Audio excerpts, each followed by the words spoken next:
Police ഉദ്യോഗസ്ഥനെതിരെ പരസ്യ ഭീഷണിയും അധിക്ഷേപ വർഷവുമായി Arjun ആയങ്കയുടെ Facebook post. Kothamangalam റിസോർട്ടിൽ നിന്ന് അറസ്റ്റ് ചെയ്ത CI പ്രശാന്തിനെതിരെയാണ് ഭീഷണി. ചെയ്യാത്ത തെറ്റിന് ജയിലിൽ കയറ്റിയെന്നും പെൻഷൻ വാങ്ങി ജീവിക്കാൻ അനുവദിക്കില്ലെന്നുമാണ് ഭീഷണി. VS രഞ്ജിത്ത് ഉണ്ട്. VS രഞ്ജിത്ത്, സിനിമാ സ്റ്റൈലിലാണല്ലോ ഭീഷണി.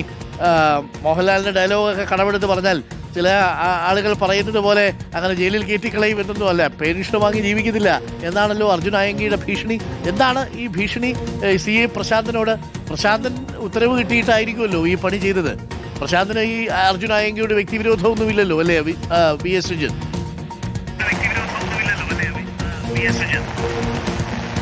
ഡോക്ടർ അരുൺ, തീർച്ചയായിട്ടും കോതമംഗലത്ത് ഒരു റിസോർട്ടിൽ പാർട്ടി നടക്കുന്ന സമയത്താണ് അർജുൻ ആയങ്കയെയും അതുപോലെ തന്നെ സുഹൃത്തുക്കളെയും പോലീസ് കസ്റ്റഡിയിലെടുക്കുന്നത്.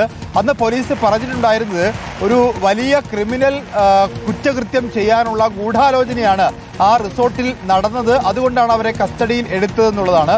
ഇന്നിപ്പോൾ ആ കേസിൽ പെട്ടിട്ടുള്ള 2 പേർ, ഒന്ന് ആദർശ് എന്ന് പറയുന്ന ഒരു പഴയ SFI നേതാവ്, തിരുവനന്തപുരത്ത് സ്വദേശി, അതുപോലെ തന്നെ അർജുൻ ആയിങ്കയും, 2 പേരും ഫേസ്ബുക്കിൽ പോലീസിനെ വെല്ലുവിളിച്ചുകൊണ്ട് ഫേസ്ബുക്കിൽ പോസ്റ്റ് ഇട്ടിട്ടുണ്ട്.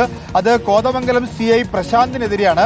ഏറ്റവും പ്രധാനപ്പെട്ട ഭീഷണി എന്ന് പറയുന്നത് വിരമിച്ച ശേഷം പെൻഷൻ വാങ്ങി അങ്ങനെ സുഖിച്ച് ജീവിക്കാൻ സാധിക്കില്ല, യുദ്ധം പ്രഖ്യാപിക്കുകയാണ്, പ്രതികാരം ചെയ്യുമെന്നുള്ളതാണ്. അത് ഇനിയിപ്പോൾ എത്ര കേസെടുത്താലും അതുപോലെ തന്നെ എത്ര ജയിലിൽ കഴിയേണ്ടി വന്നാലും ആ പ്രതികാരം ചെയ്തിരിക്കും എന്നുള്ളതാണ്. അതോടൊപ്പം ആ പോലീസ് ഉദ്യോഗസ്ഥനെതിരെ അധിക്ഷേപം എന്ന് പറയുന്നത് കേട്ടാൽ അറയ്ക്കുന്ന രീതിയിലുള്ള പ്രയോഗങ്ങൾ ആ പോലീസ് ഉദ്യോഗസ്ഥനെതിരെ നടത്തുന്നുണ്ട്. ഫേസ്ബുക്കിലാണ് പോസ്റ്റ് ഇട്ടിട്ടുള്ളത്. ഏതായാലും കോതമംഗലം ആ റിസോർട്ടിൽ ഒരു കല്യാണ പാർട്ടിക്ക് വന്നതായിരുന്നു. അവിടെ ഒരു ഗൂഢാലോചനയും നടന്നിട്ടില്ല. ചെയ്യാത്ത തെറ്റിനാണ് തന്നെ ജയിലിൽ അടച്ചത്, അതിന്റെ പ്രതികാരം ചെയ്യും എന്നുള്ളതാണ് അർജുൻ ആയങ്കയുടെ ഫേസ്ബുക്ക് പോസ്റ്റിൽ പറയുന്നത്. ഓക്കെ, അങ്ങനെ അർജുൻ ആയങ്കയുടെ ഭീഷണി ഒരു CIക്കെതിരെ കോതമംഗലം റിസോർട്ടിൽ നിന്ന് അർജുൻ ആയങ്കയെ പൊക്കി കരുതൽ തടങ്കലിൽ വെച്ചു.